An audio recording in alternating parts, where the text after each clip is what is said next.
പിതാവിൻ്റെയും പുത്രൻ്റെയും പരിശുദ്ധാത്മാവിൻ്റെയും നാമത്തിൽ ആമേൻ. വിശുദ്ധ യാക്കോബിൻ്റെ ലേഖനം 5-ാം അധ്യായം 13-ാം വാക്യം. നിങ്ങളുടെ ഇടയിൽ ദുരിതം അനുഭവിക്കുന്നവൻ പ്രാർത്ഥിക്കട്ടെ, ആഹ്ലാദിക്കുന്നവൻ സ്തുതിഗീതം ആലപിക്കട്ടെ. ആമേൻ. ഹല്ലേലൂയ. ഈശോയിൽ പ്രിയരെ, ആത്മീയ ജീവിതത്തിൽ നമ്മുടെ വിശ്വാസം ഏറ്റവും അധികം പരീക്ഷിക്കപ്പെടുന്നത് ദുരിതങ്ങളുടെ നടുവിലും ദൈവത്തോടുള്ള നമ്മുടെ വിശ്വസ്തത ഏറ്റവും അധികം വെളിപ്പെടുന്നത് നമ്മൾ ഏറ്റവും സന്തോഷം അനുഭവിക്കുന്ന അവസ്ഥകളിലുമാണ് എന്ന് വേണമെങ്കിൽ പറയാം. എല്ലാം കടന്നു പോകും എന്നൊരു ഓർമ്മ നമുക്ക് ഈ രണ്ടവസരങ്ങളിലും ഉണ്ടായിരിക്കുന്നത് നല്ലതാണ്.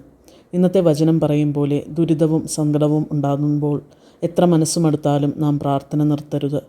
പ്രാർത്ഥനയിലൂടെ നമ്മുടെ ക്ലേശങ്ങൾ ഈശോയുടെ കുരിശോട് ചേർത്ത് വെച്ച് അത് ദൈവം കണ്ട് നമുക്ക് ഉത്തരം തരുമെന്ന് പൂർണ്ണമായും വിശ്വസിക്കണം. അതുപോലെ തന്നെ ഇന്നത്തെ വചനത്തിലെ 2-ാമത്തെ വാക്യം പറയും പോലെ ആഹ്ലാദമുള്ള സന്ദർഭങ്ങളിൽ മതിമറക്കാതെ അവയും ദൈവസമക്ഷം ഏറ്റുപറഞ്ഞ് അവയെ ഓർത്ത് നമ്മെ അതിന് തിരഞ്ഞെടുത്ത ദൈവകരുണയെ ഓർത്ത് നാം പൂർവാധികം ശക്തിയോടെ ദൈവനാമത്തെ സ്തുതിക്കണം.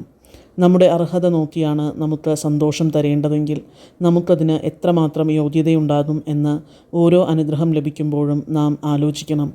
ദുരിതങ്ങളിലും സന്തോഷങ്ങളിലും നമുക്ക് നമ്മുടെ തമ്പുരാനെ പിരിയാതിരിക്കുവാനുള്ള കൃപയ്ക്കായി പ്രാർത്ഥിക്കാം.